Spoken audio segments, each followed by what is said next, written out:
Hello, good morning everyone. চলে এসে আরও একটা নতুন রেসিপির ভিডিও নিয়ে। আশা করি তোমরা সব ভালো আছো, আমিও খুব ভালো আছি। আজকে বাড়িতে নিয়ে এসে মটন, তো মটনটা হলো রান্না করব তোমাদের সঙ্গে। তোমরাও দেখো নাও কীরকম করে আমি রান্না করছি। তো মটনটা ভালো করে ধুয়ে নিয়েছি, চর্বি দিয়েছিল, চর্বিগুলো আলাদা করে রেখে দিয়েছি, ওগুলো পরে দেবো। তো তারপরে গ্যাসের উপরে কড়াইটা বসিয়ে কড়াইতে কিছুটা পরিমাণ সর্ষের তেল দিয়ে তেলের মধ্যে দিয়ে দিলাম গোটা জিরে, দুটো শুকনো লঙ্কা, দুটো তেজপাতা, গোটা গরম মশলা, এলাচ, লবঙ্গ, গোলমরিচ আর দারচিনি, এগুলো একটু ফুটে আসলে তারপরে এর মধ্যে দিয়ে দেবো কেটে রাখা পেঁয়াজগুলো ভালো করে একটু লাল লাল করে ভেজে নেব। পেঁয়াজটা লাল লাল করে ভেজে নিয়েছি। এবার এর মধ্যে দিয়ে দেবো 2 থেকে 3 চামচ আদা রসুনের পেস্ট। আদা রসুনের পেস্টটা ভালো করে নাড়াচাড়া করে কিছুক্ষণ কষিয়ে নেব, যতক্ষণ না রসুনের কাঁচা গন্ধটা চলে যাচ্ছে।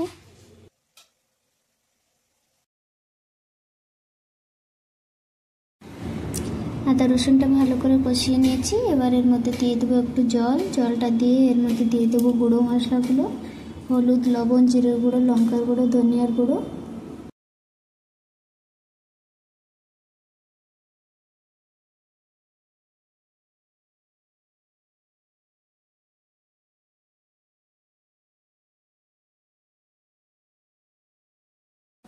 গুঁড়ো মশলাগুলো দিয়ে ভালো করে মশলাটা কষিয়ে নিতে হবে, একদম তেল ছাড়া পর্যন্ত লাল লাল করে কষিয়ে নেব।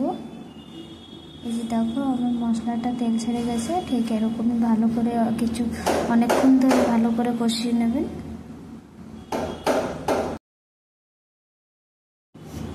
তারপর এর মধ্যে দিয়ে দেবো ফেটানো টক দইটা দিয়ে আরও কিছুক্ষণ ভালো করে কষিয়ে নেব।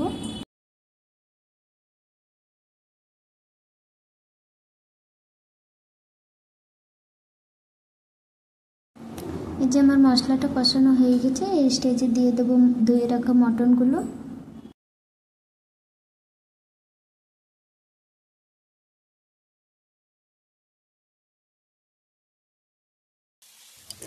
মটনটা দিয়ে নাড়াচাড়া করে একটু ঢাকা দিয়ে আরও কিছুক্ষণ কষিয়ে নেব।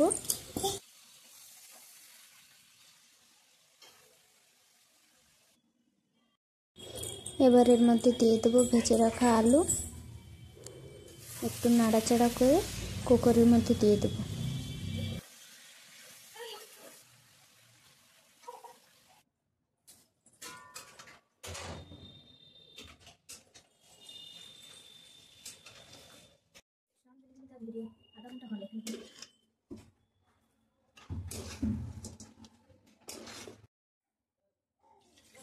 মটনটা দিয়ে দেবো পরিমাণ মতো জল। ওরা একটু পাতলা ঝোল খায়, ওর জন্য একটু বেশি জল দিয়েছি। তারপরে আগে থেকে তুলে রাখা চর্বিগুলো দিয়ে দেবো একটা গোটা রসুন। তারপর ঢাকনাটা লাগাই 3 থেকে 4টে সিটি মেরে নেব।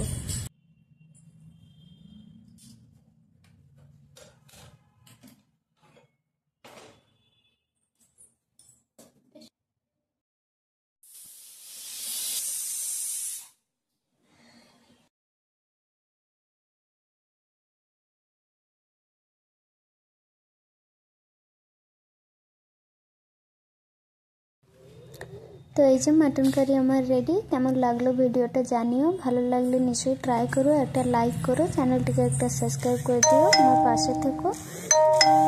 তো আজকের জন্য এতটুকুই, দেখা হচ্ছে নতুন কোনো ভিডিওতে।